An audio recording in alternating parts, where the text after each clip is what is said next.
विद्यार्थी मित्रों, तो हवे आपणे उदाहरण नंबर 5.10 જોઈએ। आईएमपी उदाहरण कही शकाय तेवुं उदाहरण छे। उदाहरण नंबर 5.10 आ उदाहरण जे छे ने ए आपणे આગળના વિડિયો લેક્ચરમાં મેગ્નેટાઇઝેશન એવી એક થિયરી આવેલી। ओके, ए थियरी बेज उदाहरण छे એટલે ખાસ ધ્યાનથી જોજો કે એક સોલેનોઇડ છે અને એ સોલેનોઇડમાં એક એટલે કે સોલેનોઇડના ગર્ભ ભાગમાં એટલે અંદરના ભાગમાં જેની સાપેક્ષ પરમિએબિલિટી 400 હોય તેવો એક પદાર્થ મૂકેલો છે। એટલે પદાર્થની સાપેક્ષ પરમિએબિલિટી આપણે વાત કરેલી પરમિએબિલિટી, પણ સાપેક્ષ પરમિએબિલિટી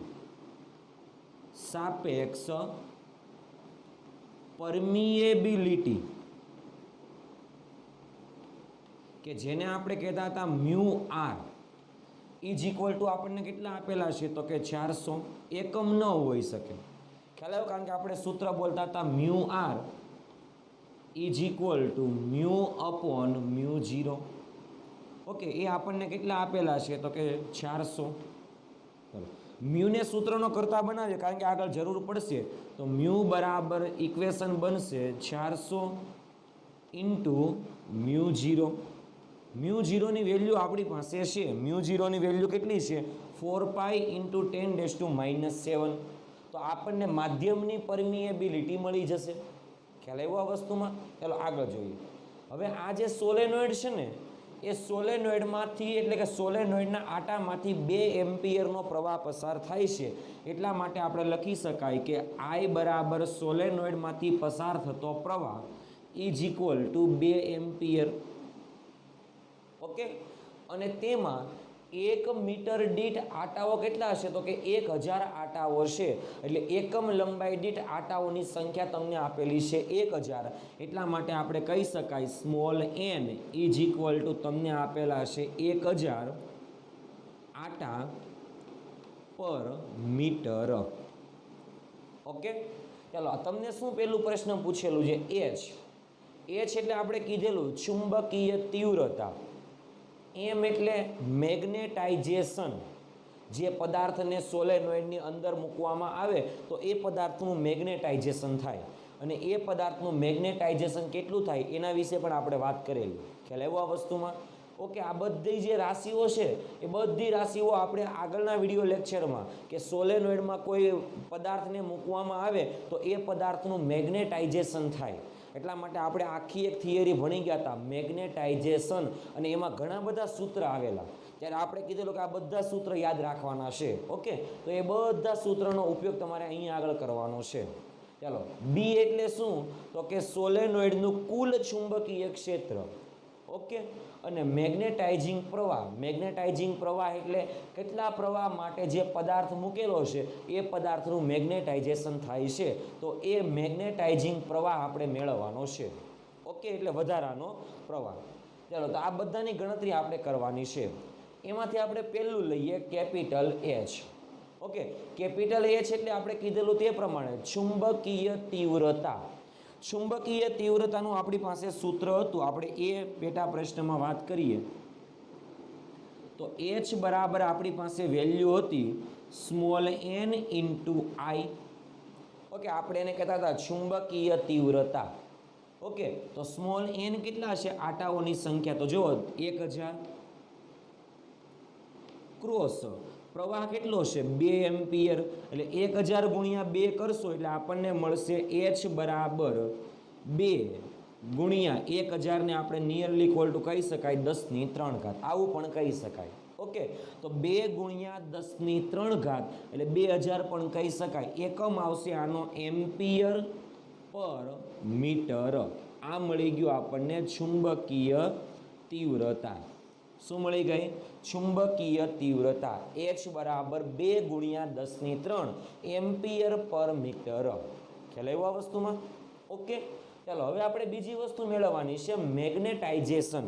એટલે આપણે બી પેટા પ્રશ્ન વિશે વાત કરીશું ત્યારે મેગ્નેટાઇઝેશન। ચાલો આપણે મેગ્નેટાઇઝેશન મેળવીએ ને એની પહેલા આપણે સોલેનોઇડનું કુલ ચુંબકીય ક્ષેત્ર પહેલા મેળવી લઈએ, ત્યારબાદ મેગ્નેટાઇઝેશન મેળવવામાં આપણને સરળતા રહેશે। ઓકે, તો આપણે સોલેનોઇડનું કુલ ચુંબકીય ક્ષેત્ર એટલે સોલેનોઇડમાંથી પ્રવાહ પસાર થાય, અંદર પદાર્થ મૂકી દઈએ અને ત્યાર પછી સોલેનોઇડનું કુલ ચુંબકીય ક્ષેત્ર આપણે અંતમાં આવું લખતા હતા, યાદ રાખો, બી બરાબર મ્યુ એચ. જો બી 0 હોય તો પ્રારંભમાં ચુંબકીય ક્ષેત્ર અને પદાર્થને મૂકી દો અને અંદરના ભાગમાં સોલેનોઇડના અંદરના ભાગમાં કુલ ચુંબકીય ક્ષેત્ર બી બરાબર મ્યુ એચ આપણને મળતું હતું. ઓકે, તો મ્યુની વેલ્યુ આપણી પાસે છે 400 ઇન્ટુ મ્યુ 0, એટલા માટે અહીંયા આગળથી આપણે લખી શકાય કે બી બરાબર 400 ગુણ્યા મ્યુ 0 ઇન્ટુ એચ. ઓકે, આ બધાની વેલ્યુ આપણે મૂકી દઈએ તો બી બરાબર 400, મ્યુ 0 ની વેલ્યુ આપણી પાસે છે 4 પાઈ ઇન્ટુ 10⁻⁻7 ક્રોસ એચ આપણને મળી ગયા. જો 2 ગુણ્યા 10⁻³ ઘાત, એટલે અહીંયા આગળથી લખી શકાય 2 ગુણ્યા 10⁻³ ઘાત. આ બધાની ગણતરી કરો, ઘાતને એડજસ્ટ કરો એટલે જવાબ આવશે બી બરાબર 1.0047. ખ્યાલ આવ્યો? ચુંબકીય ક્ષેત્રનો એકમ છે ટેસ્લા. ઓકે, 1.0047 ને આપણે 1 પણ કહી શકાય. એટલે ચુંબકીય ક્ષેત્ર અંદરના ભાગમાં આપણને મળશે ટોટલ ચુંબકીય ક્ષેત્ર 1 ટેસ્લાનું. કેટલા ટેસ્લાનું? 1 ટેસ્લાનું. આઈડિયા એવો આ વસ્તુમાં, એટલે આ ખાસ યાદ રાખજો. હવે આપણને આ જે મળ્યું ને એ ચુંબકીય ક્ષેત્ર મળ્યું. હવે આપણે આના ઉપરથી એમ એટલે મેગ્નેટાઇઝેશન મેળવવાનું છે. શું મેળવવાનું? મેગ્નેટાઇઝેશન. આપણી પાસે સૂત્ર હતું મેગ્નેટાઇઝેશનનું, ખાસ યાદ રાખજો. એટલા માટે હવે આપણે આને સી કહી દઈએ અને હવે આપણે બી મેળવીએ. ચલો ખાસ ધ્યાનથી જોજો. આપણી પાસે સૂત્ર હતું બી. સોલેનોઇડનું કુલ ચુંબકીય ક્ષેત્રનું સૂત્ર હતું બી બરાબર આયરું સૂત્ર હતું મ્યુ 0 કૌંસમાં એચ પ્લસ એમ. ઓકે, આ સૂત્ર યાદ રાખવાનું કીધેલું કે આ સૂત્ર સૌથી ઇમ્પોર્ટન્ટ સૂત્ર છે. ઓકે, ચાલો મ્યુ 0 ને છેદમાં જવા દઈએ તો B upon mu 0 is equal to H plus M. M એટલે મેગ્નેટાઇઝેશન. મેગ્નેટાઇઝેશન એમ આપણે મેળવવાનું છે. સૂત્રનો કરતા બનાવીએ તો એચ સામે જાય તો magnetization is equal to B upon mu 0 minus H થશે. ઓકે, ચલો બીની વેલ્યુ આપણી પાસે છે 1 ટેસ્લા. તો મેગ્નેટાઇઝેશન ઇઝ ઇક્વલ ટુ 1 ટેસ્લાના છેદમાં મ્યુ 0 ની વેલ્યુ આપણી પાસે છે 4 પાઈ ઇન્ટુ 10⁻⁷ માઇનસ એચ એટલે આપણી પાસે વેલ્યુ છે 2 ગુણ્યા 10⁻³ ઘાત. 2 ગુણ્યા 10⁻³ ઘાત. ઓકે, 1/4 પાઈ કરશો તો 10⁻7 ઘાત -7 ઘાત ઉપર જશે એટલે +7 ઘાત થશે. ઓકે, તો 1/4 પાઈ કરશો 1/4 પાઈ કરશો એટલે તમને વેલ્યુ મળશે 0.0796 ગુણ્યા 10⁻7 ઘાત ઉપર જાય તો +7 ઘાત થાય, માઇનસ 2 ગુણ્યા 10⁻³ કે જેને કહેવામાં આવે 2000. તો ઇઝ ઇક્વલ ટુ આપણી પાસે વેલ્યુ મળે કેપિટલ એમ. ખ્યાલ આવ્યો આ વસ્તુમાં? ચાલો હવે આ બધા પોઈન્ટ આ સાઈડ ખસેડીએ એટલે અહીંયા આગળ ઘાત ઘટશે. તો અહીંયા આગળ આવશે તો 10⁻6 ઘાત, 10⁻5 ઘાત, 10⁻4 ઘાત અને 10⁻3 ઘાત થશે. એટલા માટે વેલ્યુ મળશે 796 ગુણ્યા 10⁻3 ઘાત. અને અહીંયા આગળ આપણે આવું પણ લખી શકાય 2 ગુણ્યા 10⁻3 ઘાત. એટલે અહીંયા શું લખી શકાય? ધ્યાનથી જોજો. 796 ગુણ્યા 10⁻3 ઘાત. મેગ્નેટાઇઝેશન એમ બરાબર 796 ગુણ્યા 10⁻3 ઘાત માંથી 2 ગુણ્યા 10⁻3 ઘાત બાદ કરી દઈએ. 796 માંથી 2 બાદ કરીએ એટલે આપણને વેલ્યુ મળશે એમ બરાબર 794 ગુણ્યા 10⁻3 ઘાત. હવે પોઈન્ટ આમ ખસેડીએ, અહીંયા 3 ઘાત, અહીંયા 4 ઘાત ને અહીંયા 5 ઘાત. તો મેગ્નેટાઇઝેશન મળશે 7.94 ગુણ્યા 10⁻5 ઘાત. ખ્યાલ આવ્યો આ વસ્તુમાં? ઓકે, મેગ્નેટાઇઝેશન ખાસ યાદ રાખજો. અહીંયા આગળ મેગ્નેટાઇઝેશનનો એકમ આપણે કીધેલું તે પ્રમાણે ચુંબકીય તીવ્રતાના એકમ જેવો જ હોય, એમ્પિયર પર મીટર. 7.94 લખો અથવા એને 8 કહી દઈએ તો 8 ગુણ્યા 10⁵ એમ્પિયર પર મીટર જેટલું શું આવશે? મેગ્નેટાઇઝેશન આવશે. ખ્યાલ આવ્યો આ વસ્તુમાં વિદ્યાર્થી મિત્રો? ઓકે, તો આ હતો આપણો બી પેટા પ્રશ્ન કે જેમાં માગેલું હતું મેગ્નેટાઇઝેશન. હવે ખબર પડી શા માટે પહેલાં આપણે બી મેળવી લીધું? કારણ કે મેગ્નેટાઇઝેશન જો મેળવવું હોય તો મેગ્નેટાઇઝેશન મેળવવા માટે આપણે બી જરૂરી છે. ખ્યાલ આવ્યો આ વસ્તુમાં? એટલા માટે પહેલાં બી મેળવી લીધું અને ત્યારબાદ આપણે મેગ્નેટાઇઝેશન મેળવેલું છે. ખ્યાલ આવ્યો આ વસ્તુમાં? ઓકે, ચાલો હવે આપણે છેલ્લો ટોપિક આઈએમપી ટોપિક હશે કે મેગ્નેટાઇઝિંગ પ્રવાહ એટલે શું. ઓકે, ચાલો આપણે સોલેનોઇડનું કુલ ચુંબકીય ક્ષેત્ર લખતા હતા. સોલેનોઇડનું કુલ ચુંબકીય ક્ષેત્ર is equal two B0.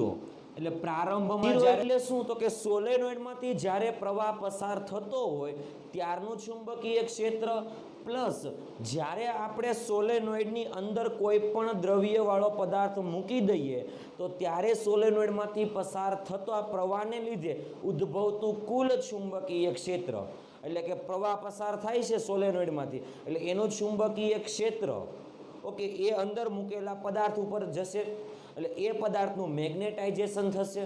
Okay, એટલે કહી શકાય કે અંદરનું ચુંબકીય ક્ષેત્ર શરૂઆતમાં પ્લસ બી આપણે કહી દઈએ જ્યારે આપણે પદાર્થ મૂકી દઈએ ત્યારનું ચુંબકીય ક્ષેત્ર બી ડેશ કહીએ તો.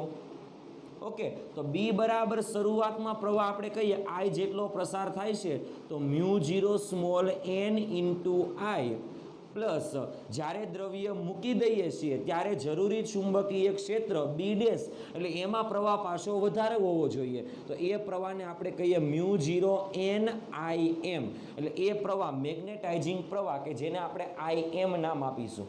ઓકે, ચાલો તો બી બરાબર સૂત્ર આવ્યું μ0 ni પ્લસ μ0 nim. આમાંથી કોમન શું નીકળશે? μ0 n કૌંસમાં i plus im is equal two આવશે બી. ઓકે, બી એટલે કુલ ચુંબકીય ક્ષેત્ર કેટલા ટેસ્લાનું છે? 1 ટેસ્લાનું છે. ચાલો તો આપણને બી મળશે. આપણે પહેલાં આમાંથી im ને સૂત્રનો કરતા બનાવવો હોય તો અહીંયા આગળ આપણે છેદમાં જવા દઈએ B upon μ0 n is equal to i plus im magnetizing પ્રવાહ. im ને સૂત્રનો કરતા બનાવો તો સૂત્ર બનશે શું? B upon μ0 n minus i. Okay, ચુંબકીય ક્ષેત્ર 1 ટેસ્લાનું છે. μ0 ની વેલ્યુ આપણી પાસે છે 4π ગુણ્યા 10⁻⁷ અને આટાઓની સંખ્યા પણ છે એટલે બધી વેલ્યુ આપણી પાસે તૈયાર જ છે. તો im ઇઝ ઇક્વલ ટુ બી ની વેલ્યુ 1 4π ઇન્ટુ 10⁻⁷ ઇન્ટુ આટાની સંખ્યા કેટલી છે? 1000 એટલે 10⁻³ કહેવાશે. માંથી કેટલા એમ્પિયરનો પ્રવાહ? તો I બરાબર શરૂઆતમાં 2 એમ્પિયરનો પ્રવાહ. ઓકે, તો આટલાની ગણતરી કરવી પડશે. 1/4π તમે કરશો તો તમને જવાબ મળશે 0. અહીંયા જે રીતે હતો તે જ 0.0796 ગુણ્યા અહીંયા 10⁻⁷ 3 તો 10⁴ વધે ઉપર આવે તો 10+4 થાય. માંથી આપણે 2 બાદ કરવા પડશે. ઓકે, આ પોઈન્ટને ખસાડો એટલે 10⁻3 2 1 અને કેટલી ઘાત? 0 એટલે જવાબ આવશે 796. માંથી 2 બાદ કરો એટલે જવાબ આવશે 794 એમ્પિયરનો પ્રવાહ પસાર થાય છે. ખ્યાલ આવ્યો? એટલે im એટલે મેગ્નેટાઇઝિંગ પ્રવાહ કેટલો છે? તો કે 794 એમ્પિયરનો પ્રવાહ કે જેને કહેવામાં આવે મેગ્નેટાઇઝિંગ પ્રવાહ. ખ્યાલ આવ્યો આ વસ્તુમાં વિદ્યાર્થી મિત્રો? ઓકે, તો આમાંથી આપણને બધી વેલ્યુ આપણે એક પછી એક મુક્ત મેળવતા જશું એટલે આપણને આગળનો જે પ્રશ્ન પૂછેલો હશે તેની વેલ્યુ આપણને આરામથી મળી જશે. ખ્યાલ આવ્યો? પણ આ જે આખો દાખલો છે ને એમાં તમારે આ 2 વેલ્યુ ખાસ યાદ રાખવાની છે. એટલે આ 2 સમીકરણ તમારે ખાસ યાદ રાખવાના છે. ઓકે, આ 2 સમીકરણ સૌથી અગત્યના સમીકરણ છે. બાકી બધા સમીકરણ છે તો અગત્યના જ પણ એ આપણને યાદ રહી જશે. પણ આ સમીકરણ થોડાક અઘરા છે એટલે એને યાદ રાખવા પડશે આપણે, ખ્યાલ આવ્યો? એટલે આ રીતે આપણે આખો દાખલો ગણી શકાય છે, ખ્યાલ આવ્યો? તો આ હતું ઉદાહરણ નંબર 5.10. એની અંદર આપણે ચુંબકીય તીવ્રતા પણ મેળવી ગયા, ત્યારબાદ ચુંબકીય ક્ષેત્ર મેળવેલો અને ત્યાર પછી આપણે મેગ્નેટાઇઝિંગ મેળવેલું, કેટલું મેગ્નેટાઇઝેશન થાય છે તે મેળવેલું છે અને છેલ્લે આપણે મેગ્નેટાઇઝિંગ પ્રવાહ Im કેટલો છે એ મેળવેલો છે, ખ્યાલ આવ્યો આ વસ્તુમાં વિદ્યાર્થી મિત્રો? ઓકે, તો આ હતું આપણું ઉદાહરણ નંબર 5.10. બરાબર રીતે તમારે તૈયાર કરવાનું છે, કારણ કે વિદ્યાર્થી મિત્રો તો હવે આપણે ઉદાહરણ નંબર 5.7 જોવાનું છે. શું કહે છે? ખાલી તમારે જવાબ આપવાના છે. ઘણા બધા પ્રશ્ન પૂછેલા છે, બધાના ખાલી જવાબ આપવાના છે તમારે. ઓકે, ચાલો. શું કીધું છે કે ચુંબકીય ક્ષેત્ર રેખાઓ વડે આપણે કીધેલું કે ચુંબકીય ક્ષેત્ર રેખાઓ છે. હું અહીંયા આગળ તમને દર્શાવી દઉં છું ખાલી સોલ્યુશનમાં, કે માની લો કે આ એક ચુંબકીય ક્ષેત્ર રેખા છે. ઓકે, તો આ ચુંબકીય ક્ષેત્ર રેખાના કોઈ પણ બિંદુએ ક્ષેત્રને તમે કોઈ પણ બિંદુએ તમે સ્પર્શક દોરો તો તે બિંદુએ શેની માહિતી આપે? તો કે ચુંબકીય ક્ષેત્રની દિશાની માહિતી આપે. ઓકે, એટલા માટે આપણે ગુણધર્મમાં બોલતા હતા કે ચુંબકીય ક્ષેત્રના કોઈ પણ બિંદુએ દોરેલો સ્પર્શક તે બિંદુએ ચુંબકીય ક્ષેત્રની માહિતી આપે છે. ઓકે, તો અહીંયા આગળ આપણને એ જ કીધેલું છે પહેલા કે ચુંબકીય ક્ષેત્ર રેખાઓ વડે દરેક બિંદુએ દર્શાવેલી દિશામાં, એટલે સ્પર્શકની દિશા ચુંબકિત કરેલી હોય, ખ્યાલ આવ્યો આ વસ્તુમાં? એટલે એનો મતલબ શું? તો કે દરેક દિશામાં જે ચુંબકીય સોય રાખીએ ને એ ચુંબકીય સોય દરેક દિશામાં કોણાવર્તન થશે અને એ સ્પર્શકની દિશામાં કોણાવર્તન થાય. ઓકે, તો તે બિંદુએ ગોઠવાય છે.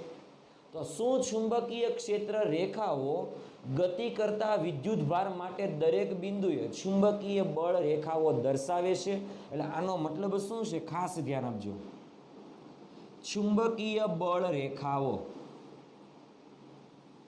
વિદ્યુત બળ રેખાઓ એટલે શું હતી? તો કે વિદ્યુત ક્ષેત્ર રેખા.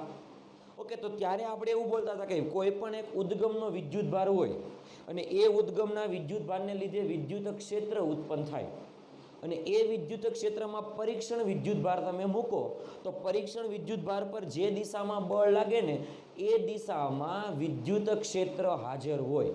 એટલે ઉદ્ગમના વિદ્યુત ભારનું વિદ્યુત ક્ષેત્ર એ દિશામાં હાજર હોય. એટલા માટે આપણે કહેતા હતા કે વિદ્યુત ક્ષેત્ર રેખા એટલે શું? તો કે ઉદ્ગમના વિદ્યુત ક્ષેત્રમાં પરીક્ષણ વિદ્યુત ભાર મૂકો તો પરીક્ષણ વિદ્યુત ભાર પર બળ જે દિશામાં લાગે ને એ દિશામાં વિદ્યુત ક્ષેત્ર રેખા હોય.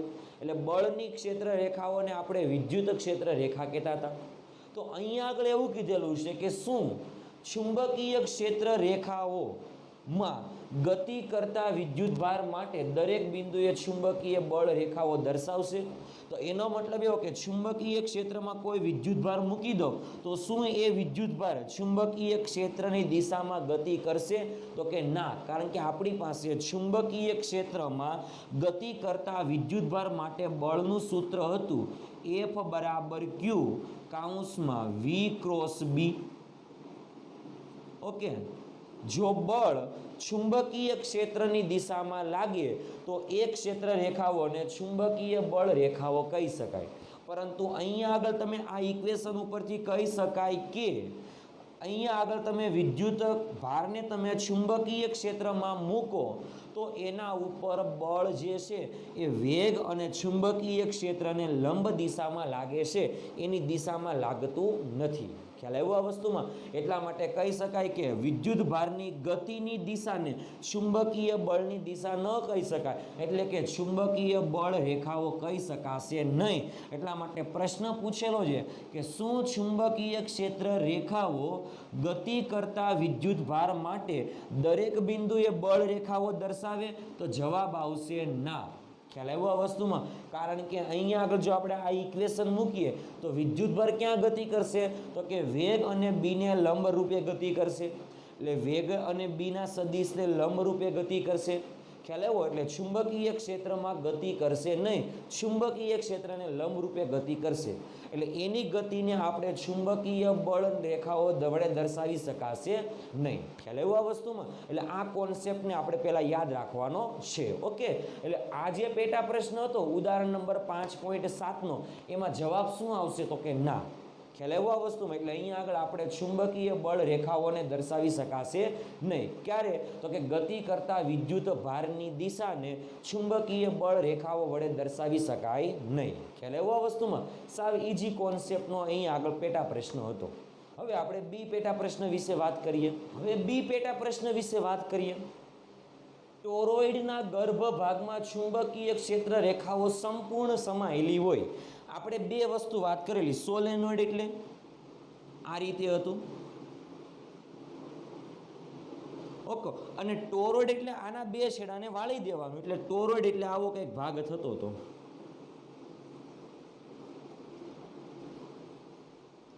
ઓકે, અને આ ટોરોઇડના અંદરના ભાગમાં ચુંબકીય ક્ષેત્ર હોય વર્તુળાકાર.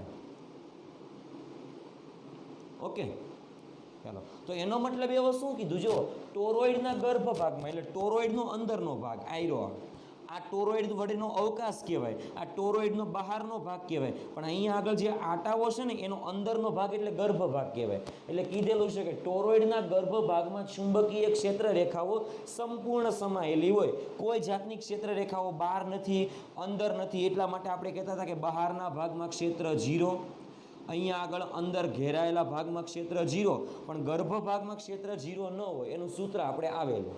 ઓકે, ચાલો, સમાયેલી હોય છે એ તો આપણને ખબર છે, પરંતુ સીધા સોલેનોઇડમાં સમાયેલી હોતી નથી. શા માટે? તો કે ધ્યાન આપો, સીધા સોલેનોઇડમાં ક્ષેત્ર કઈ રીતે હોય? જો આ રીતે હોય, આમ બધું ક્ષેત્ર અંદર ન હોય, અમુક ક્ષેત્ર થોડુંક બહાર તરફ પણ હોઈ શકે.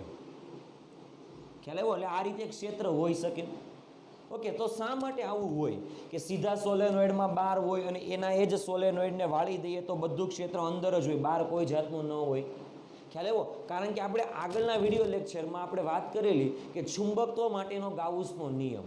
ચુંબકત્વ માટેના ગાઉસનો નિયમ શું હતો? તો કે આપણી પાસે ગાઉસનો નિયમ આવો હતો, સંકલન, અહીંયા આગળ લખીએ, સંકલન B dot D A is equal to 0. આવું હોવું જોઈએ. ઓકે, એટલે બંધ માર્ગ સાથે ચુંબકીય ક્ષેત્રનું પૃષ્ઠ પરનું પૃષ્ઠ સંકલન હંમેશા શૂન્ય થવું જોઈએ. આનો મતલબ શું? તો કે ચુંબકીય ફ્લક્સ 0 થવું જોઈએ. કારણ કે આને ચુંબકીય ફ્લક્સ જ કહેવાશે. તો ઇઝ ઇક્વલ ટુ 0 છે, એટલે અહીંયા આગળ કહી શકાય કે ચુંબકીય ફ્લક્સ કેટલું છે? શૂન્ય છે. ચુંબકીય ફ્લક્સ શૂન્ય છે એનો મતલબ શું? તો કે કોઈ એક આડછેદમાંથી જેટલી ક્ષેત્ર રેખાઓ બહાર નીકળે બધી જ ક્ષેત્ર રેખાઓ દાખલ થાય છે. એટલા માટે જુઓ કે આ છેડામાંથી જેટલી બહાર નીકળે એ બધી આ છેડામાં દાખલ થાય છે. એટલે ચુંબકત્વ માટે આ બંનેમાં ગાઉસના નિયમનું પાલન થાય છે. આમાં પણ એવું થાય કે જેટલી ક્ષેત્ર રેખાઓ બહાર નીકળે એટલી બધી દાખલ થાય છે.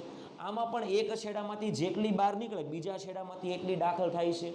ખ્યાલ આવ્યો આ વસ્તુમાં? એટલા માટે આ બંનેમાં ચુંબકત્વનો ગુણ, આપણે આગળના વિડીયો લેક્ચરમાં કીધેલું તે પ્રમાણે ચુંબકત્વ માટે ગાઉસના નિયમનું પાલન થાય છે.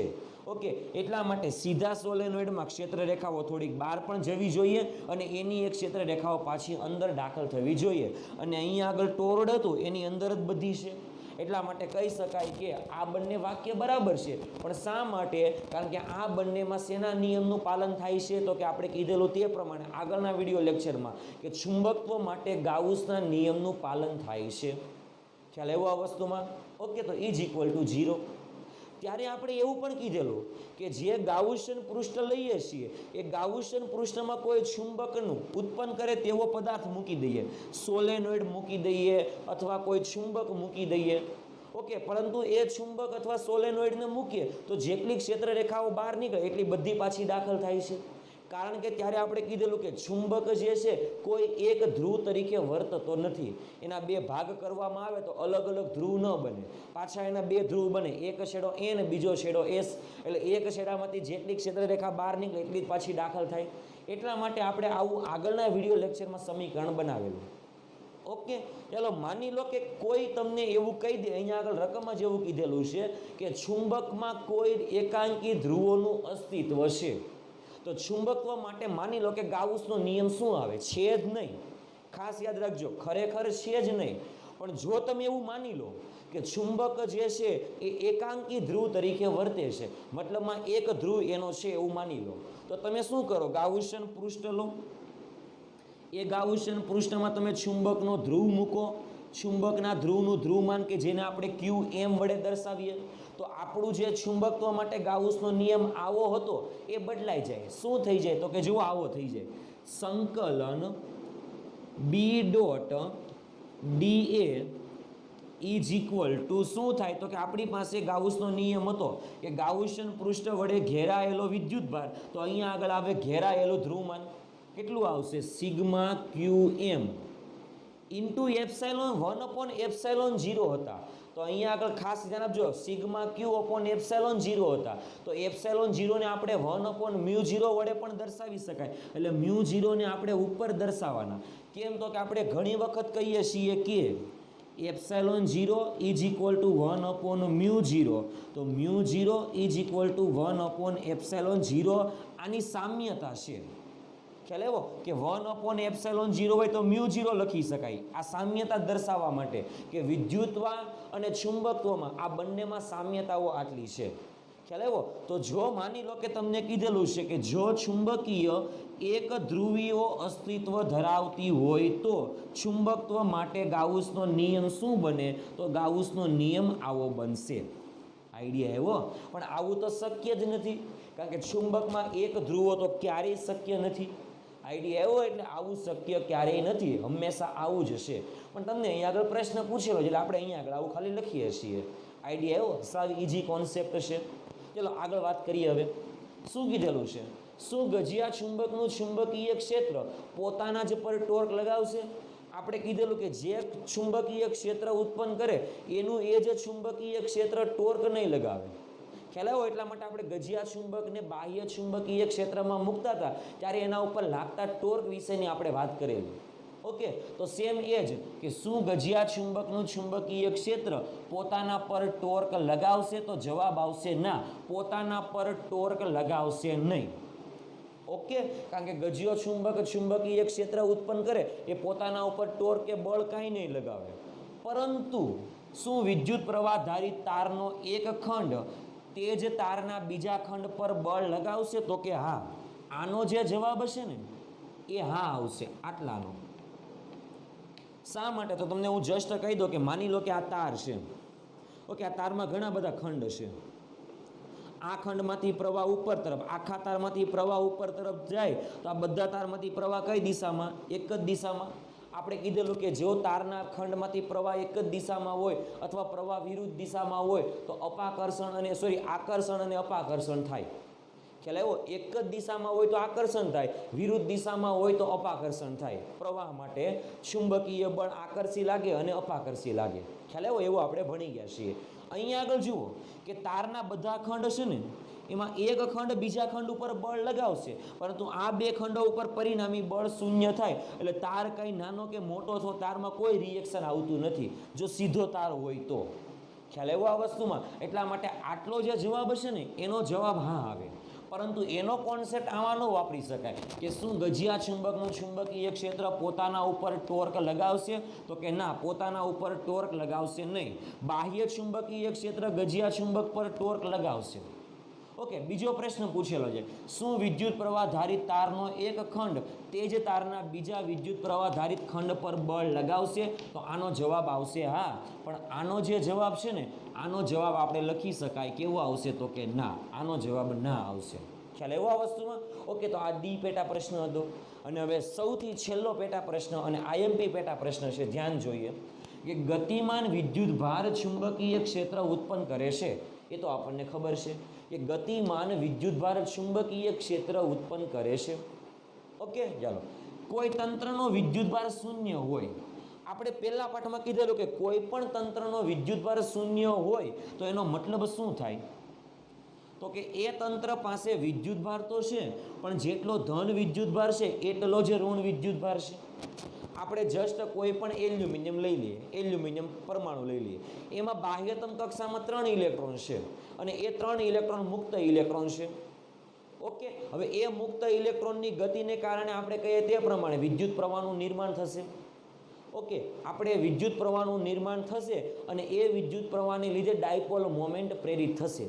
આપણે આગળના વિડીયો લેક્ચરમાં ડાયામેગ્નેટિક પદાર્થ, પેરામેગ્નેટિક પદાર્થ, ફેરોમેગ્નેટિક પદાર્થ માટે કીધેલું કે ઇલેક્ટ્રોનના પરિભ્રમણને કારણે ડાયપોલ મોમેન્ટ પ્રેરિત થાય. ઓકે, પરંતુ શરૂઆતમાં એ પદાર્થ પાસે નેટ વિદ્યુત ભાર તો કેટલો હોય? 0 જ હોય. ખ્યાલ આવ્યો? કોઈ પણ પદાર્થને આપણે ચુંબકીય ક્ષેત્રમાં મૂકીએ છીએ તો એનું મેગ્નેટાઇઝેશન થાય છે, એવું આપણે આગળ ભણી ગયા. ઓકે, પરંતુ એ જે પદાર્થ હતો ને, કોઈ પણ પદાર્થ લઈ લો, એ પદાર્થ ઉપર નેટ વિદ્યુતભાર 0 હતો, કારણ કે એમાં જેટલા પ્રોટોન સામે એટલા ઇલેક્ટ્રોન હતા. એલ્યુમિનિયમ લઈ લો તો એમાં 13 પ્રોટોન તો 13 ઇલેક્ટ્રોન, તો ટોટલ વિદ્યુતભાર 0. પરંતુ એની બાહ્યતમ કક્ષામાં જે ઇલેક્ટ્રોન છે ને, એ પરિભ્રમણ કરે છે અને પરિભ્રમણને કારણે એ ડાયપોલ મોમેન્ટ પ્રેરિત કરે છે. ઓકે, તો અહીંયા આગળ જો એક કોન્સેપ્ટનો ઉદાહરણ, અહીંયા આગળ તમને દાખલો આપેલો છે કે ગતિમાન વિદ્યુતભાર ચુંબકીય ક્ષેત્ર ઉદ્ભવે છે. એ તો બરાબર છે. કોઈ તંત્રનો કુલ વિદ્યુતભાર 0 હોય તો તેને ચુંબકીય ડાયપોલ મોમેન્ટ હોઈ શકે? તો કે હા, ચુંબકીય ડાયપોલ મોમેન્ટ એની પાસે હોઈ શકે. તો આપણે કહી શકાય આમાં જવાબ શું આવશે? તો આમાં જવાબ લખી શકાય હા, ચુંબકીય ડાયપોલ મોમેન્ટ હોય છે. ખ્યાલ આવ્યો આ વસ્તુમાં વિદ્યાર્થી મિત્રો? ઓકે, કારણ કે ઇલેક્ટ્રોનના પરિભ્રમણને કારણે એની પાસે ડાયપોલ મોમેન્ટ હોય છે. ખ્યાલ આવ્યો આ વસ્તુમાં? ઓકે, તો આ હતું આપણું ઉદાહરણ નંબર 5.7. આઈએમપી ઉદાહરણ કહી શકાય તેવું ઉદાહરણ છે. એટલે બરાબર તમારે આની અંદર જે કોન્સેપ્ટ હું ઉમેરતો જાઉં છું ને, એ બધા કોન્સેપ્ટ તમારે ખાસ યાદ રાખવાના છે. ખ્યાલ આવ્યો આ વસ્તુમાં વિદ્યાર્થી મિત્રો? ઓકે વિદ્યાર્થી મિત્રો, તો હવે આપણે ઉદાહરણ નંબર 6 નંબરનું ઉદાહરણ જોઈએ. ઉદાહરણ નંબર 6માં તમને ઘણી બધી આકૃતિ આપેલી છે. જુઓ, એમાં આપણે એટલું જ મેળવવાનું છે કે કઈ આકૃતિ ખોટી છે. ઓકે, આ આકૃતિમાં તમને ચુંબકીય ક્ષેત્ર રેખાઓ દર્શાવેલી છે, તો કઈ આકૃતિ ખોટી હશે? તો કે જે આકૃતિમાં ચુંબકીય ક્ષેત્ર રેખાની લાક્ષણિકતાનું પાલન ન થતું હોય તે. અને એમાંથી સૌથી મોસ્ટ આઈએમપી લાક્ષણિકતા આપણી આ છે કે ચુંબકીય ક્ષેત્ર રેખાઓ બંધગાળો બનાવે છે. આનો જ આપણે જરૂર ઉપયોગ થશે આ દાખલામાં. ઓકે, આ લાક્ષણિકતાનો ચાલો આપણે મેળવીએ. પહેલી આકૃતિમાં જુઓ કે અમુક ક્ષેત્ર રેખા આમ જાય ને અમુક ક્ષેત્ર રેખા આમ જાય, તો આ ક્ષેત્ર રેખાઓ જે છે એ બંધગાળો બનાવતી નથી. તો અહીંયા આગળ આ જે ક્ષેત્ર રેખાઓ છે, મતલબમાં અહીંયા આગળ જે ક્ષેત્ર છે એ ચુંબકીય ક્ષેત્ર નથી. એટલે આ આકૃતિ ચુંબકીય ક્ષેત્રની આકૃતિ નથી. ખરેખર જોવા જઈએ તો આ આકૃતિ વિદ્યુત ક્ષેત્ર રેખાની આકૃતિ છે. કારણ કે આપણે આગળના પહેલા પાઠમાં વિદ્યુત ક્ષેત્ર રેખા વિશેની વાત કરી ગયા કે વિદ્યુત ક્ષેત્ર રેખાઓ કોઈ એક બિંદુમાંથી ઉત્પન્ન થાય અને એ અનંત અંતરે અંત પામે, અને વિદ્યુત પ્રવાહ ધારિત તારને લીધે ઉદ્ભવતું વિદ્યુત ક્ષેત્ર કંઈક આવું જ હોય. ખ્યાલ આવ્યો આ વસ્તુમાં? એટલે આ જે આકૃતિ છે એ વિદ્યુત ભારને લીધે ઉદ્ભવતી વિદ્યુત ક્ષેત્ર રેખાની આકૃતિ છે. મતલબમાં આ આકૃતિ સ્થિત વિદ્યુત ક્ષેત્રની આકૃતિ છે, એવું લખી શકાય. આ આકૃતિ ચુંબકીય ક્ષેત્ર દર્શાવતું નથી. આ આકૃતિમાં ચુંબકીય ક્ષેત્ર દર્શાવતું નથી. આકૃતિ સ્થિત વિદ્યુત ક્ષેત્ર દર્શાવે છે. આ જે આકૃતિ છે એ શું દર્શાવે? તો કે સ્થિત વિદ્યુત ક્ષેત્ર દર્શાવે છે. ઓકે, ક્લિયર થઈ ગયું? ચાલો બીજી આકૃતિ જુઓ. આપણે કીધેલું કે કોઈ પણ ક્ષેત્ર રેખાઓ જે છે એ હંમેશા એકબીજાને ક્યારેય છેદતી નથી. અહીંયા આગળ જુઓ કે સમાન ક્ષેત્ર રેખાઓ છે, એટલે સમાન ક્ષેત્ર છે પણ બંને ક્ષેત્ર આ જે તે બિંદુએ છેદે છે. જો, એટલે બંને ક્ષેત્રની ક્ષેત્ર રેખાઓ અથવા કોઈ પણ એક ક્ષેત્રની ક્ષેત્ર રેખાઓ છેદે છે, કે જે શક્ય નથી. એટલે આ આકૃતિમાં ચુંબકીય ક્ષેત્ર રેખાની લાક્ષણિકતા અને વિદ્યુત ક્ષેત્ર રેખાની લાક્ષણિકતાનું પાલન થતું નથી. એટલે આ આકૃતિ ખોટી છે. ઓકે, એટલે આ આકૃતિ ચુંબકીય ક્ષેત્ર પણ નથી દર્શાવતું અને સ્થિત વિદ્યુત ક્ષેત્ર પણ નથી દર્શાવતું. ઓકે, ચાલો આ આકૃતિમાં જુઓ. આ આકૃતિ જે છે એ ટોરોઇડની આકૃતિ છે. શેની આકૃતિ? ટોરોઇડ. આપણે હમણાં જ આગળ વાત કરેલી ટોરોઇડમાં ક્ષેત્ર કઈ રીતે હોય તે, અંદરના ભાગમાં ક્ષેત્ર હોય. તો આ આકૃતિ ખોટી નથી, આ આકૃતિ સાચી આકૃતિ છે. કારણ કે ટોરોઇડમાં ચુંબકીય ક્ષેત્ર અંદરના ભાગમાં હોય. અહીંયા આગળ બ્લુ લાઇનથી જે ક્ષેત્ર દર્શાવેલું છે એ ચુંબકીય ક્ષેત્ર દર્શાવેલું છે. એટલે આ ચુંબકીય ક્ષેત્રની આકૃતિ બરાબર છે. એટલે આ ચુંબકીય ક્ષેત્રની આકૃતિ ખરી છે. ઓકે, ચાલો સોલેનોઇડની આકૃતિ દર્શાવેલી છે. સોલેનોઇડના અંદરના ભાગમાં ચુંબકીય ક્ષેત્ર સમાન હોય પણ બહારના ભાગમાં વળેલું ક્ષેત્ર હોય. અહીંયા આગળ જો સીધું દર્શાવેલું છે એટલા માટે આ આકૃતિ કેવી છે? ખોટી આકૃતિ છે. કારણ કે સોલેનોઇડના અંદરના ભાગમાં ક્ષેત્ર સમાન હોય પણ છેડાઓ આગળ ક્ષેત્ર કેવું હોય? વળેલું હોય. અહીંયા આગળ છેડાઓ આગળ ક્ષેત્ર કેવું છે? સીધું છે. માટે આ આકૃતિ ચુંબકીય ક્ષેત્રની આકૃતિ નથી. એટલે આ આકૃતિમાં સોલેનોઇડનું ચુંબકીય ક્ષેત્ર દર્શાવતું નથી. એટલે આ આકૃતિ કેવી છે? ખોટી આકૃતિ છે. ઓકે, કઈ કઈ આકૃતિ ખોટી થઈ? તો કે આ ખોટી છે ચુંબકીય ક્ષેત્ર માટે, આ ખોટી છે આ સોલેનોઇડના ચુંબકીય ક્ષેત્ર માટે, આ આકૃતિ ખોટી છે. હવે જુઓ આ આકૃતિ, આ આકૃતિમાં એક જ છેડામાંથી ક્ષેત્ર બહાર નીકળે, બીજા છેડામાં દાખલ થાય અને બંધ ગાળો બનાવે છે. એટલે આ આકૃતિ કેવી છે? સાચી આકૃતિ છે. એટલે આ આકૃતિ જે છે ને એ ગજિયા ચુંબકની, ગજિયા ચુંબકનું ચુંબકીય ક્ષેત્ર દર્શાવે છે. એટલા માટે આ આકૃતિ કેવી છે? સાચી છે. એટલે અહીંયા આગળ કહી શકાય આ આકૃતિ ખોટી છે, આ પણ ખોટી છે, આ સાચી છે, આ ખોટી છે, આ કેવી છે? સાચી છે. અહીંયા આગળ પણ જુઓ ખોટી આકૃતિ છે કારણ કે ક્ષેત્ર રેખાઓ બહાર નીકળે પાછી દાખલ થતી નથી. અહીંયા આગળથી દાખલ થાય છે જો ધ્યાનથી અને આમ જાય છે પણ એની એક ક્ષેત્ર રેખાઓ દાખલ થતી નથી. એટલે અહીંયા આગળથી તમને જોઈને પણ ખબર પડી જશે કે આ ક્ષેત્ર રેખાઓ ખોટી ક્ષેત્ર રેખાઓ છે. એટલે આ આકૃતિ પણ કેવી છે? ખોટી છે. ઓકે, તો કઈ કઈ આકૃતિઓ ખોટી છે? તો કે એ, બી, ડી, એફ આટલી આકૃતિઓ કેવી છે? ખોટી છે. ખાલી બે જ આકૃતિઓ સાચી છે. કઈ કઈ? સી અને ઈ. આ બંને આકૃતિઓ કેવી છે? ખરી આકૃતિઓ છે. ખ્યાલ આવ્યો? ખાલી જસ્ટ સામાન્ય કોન્સેપ્ટ વાપરીને દાખલો ગણવાનો છે. ઓકે, તો આ આપણું ઉદાહરણ